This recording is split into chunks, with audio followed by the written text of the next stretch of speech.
Assalamualaikum warahmatullahi wabarakatuh.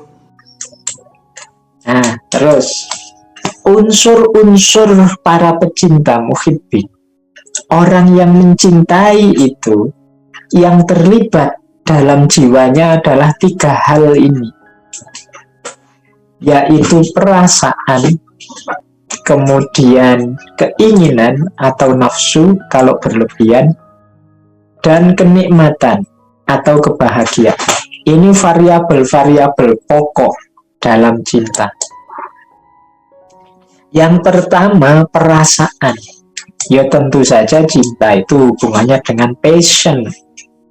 Ada rasa yang terlibat di situ.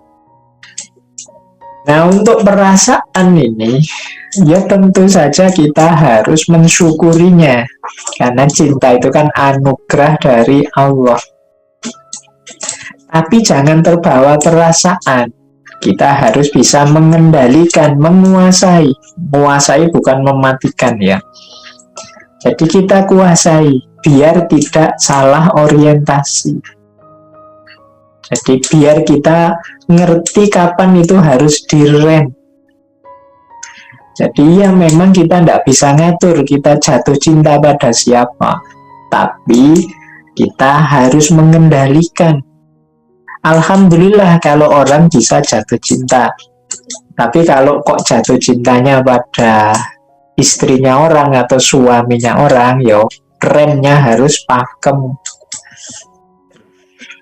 Jadi kuncinya nanti di situ. Nanti rahasianya ada di belakang, di kebahagiaan itu. Nah, ada juga keinginan. Cinta itu kan biasanya penuh keinginan-keinginan. Harus begini, nanti ke depan kita akan begini, nanti itu keinginan. Ya, hawa nafsu kadang-kadang terlibat di situ. Bukan tidak boleh, ya manusia itu kalau tidak punya keinginan, tidak berkembang hidupnya. Tidak masalah. Tapi ngomonglah keinginan itu agar positif dan produktif. Penuhi sesuai norma-norma, nilai-nilai yang kita yakini. Kalau tidak, nanti buahnya penyesalan. Dikejar ya, keinginan cita-cita itu dikejar, tapi kita harus tahu batasnya. Dan juga tahu prioritasnya. Jangan sampai kita nabrak batas. Jangan sampai kita melanggar norma. Bukan berarti jangan dipenuhi. Tapi penuhilah sesuai dengan aturan dan norma yang kita yakini. Karena di antara penyesalan yang mudah hadir dalam hidup kita itu ketika kita melanggar prinsip-prinsip dan norma-norma, apakah itu norma kebenaran, kebaikan, kepantasan yang kita yakini sendiri. Ini yang membuat hidup kita gelisah biasanya. Maka jangan blunder. Sering saya sampaikan, cinta itu positif. Cinta itu sesuatu anugerah yang luar biasa untuk hidup ini. Tapi kalau kita salah kelola, dia bisa blunder. Dia bisa jadi variabel bala atau bencana untuk hidup kita. Nah, yang ketiga, kenikmatan. Ya, betapapun orang hidup itu ingin nikmat, ingin bahagia. Maka di aspek ini rumusnya adalah carilah kenikmatan yang lebih long lasting. Durasinya lebih panjang. Jangan tertipu oleh kenikmatan-kenikmatan yang sesaat. Tertipu itu bukan berarti jangan menikmati kenikmatan yang sesaat loh ya. Jadi dinikmati ya sesuai normanya, tapi jangan berhenti di situ.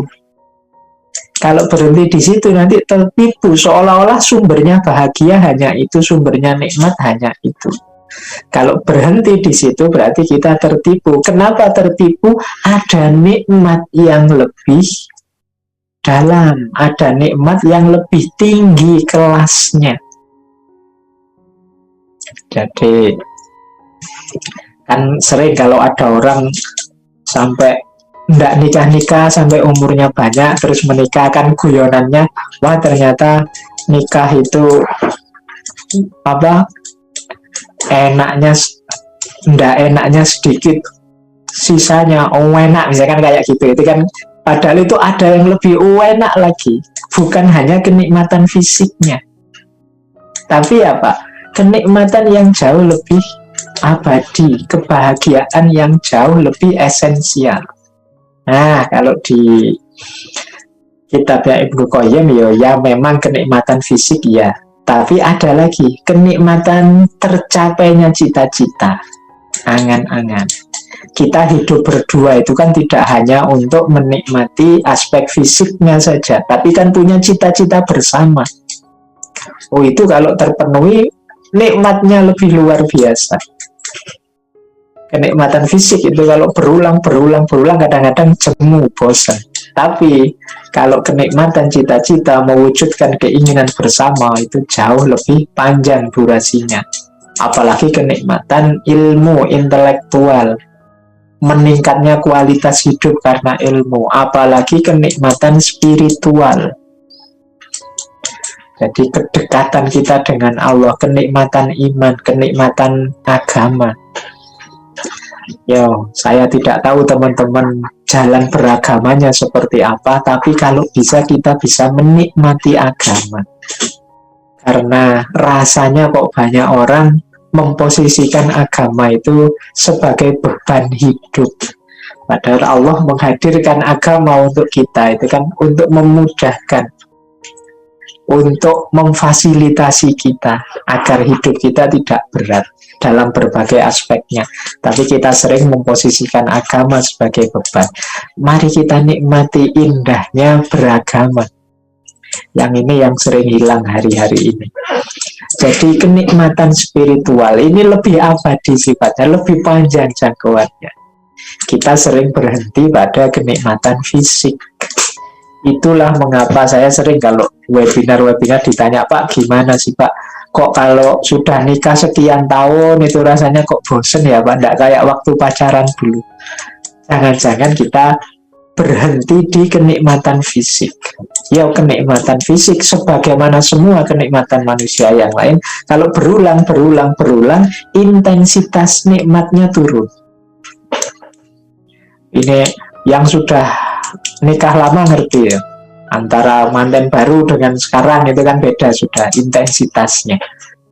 Tapi beda dengan kenikmatan angan-angan atau cita-cita bersama tadi. Misalnya kalau kita di rumah tangga punya cita-cita bersama, gimana keluarga kita ini jadi keluarga yang bla bla bla, dan kita bisa mencapainya, itu nikmatnya jauh lebih besar.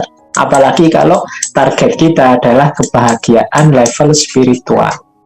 Ini jauh lebih dalam. Maka mari mengelola unsur-unsur mahabbah, unsur-unsur cinta dalam diri kita itu secara bijaksana, biar cinta tetap jadi anugerah di level apapun hidup kita, tidak berubah jadi musibah. Baik itu aspek unsur-unsur perasaan, unsur-unsur keinginan maupun kenikmatan dan kebahagiaan yang kita kejar. Oke, untuk malam hari ini saya cukupkan sekian dulu. Mohon maaf kalau ada yang kurang berkenan, mungkin 1-2 kekurangan apa, mohon dimaklumi. Kalau ada kekhilafan, kealpaan yang teman-teman ngerti benernya seperti apa, ya silahkan disampaikan.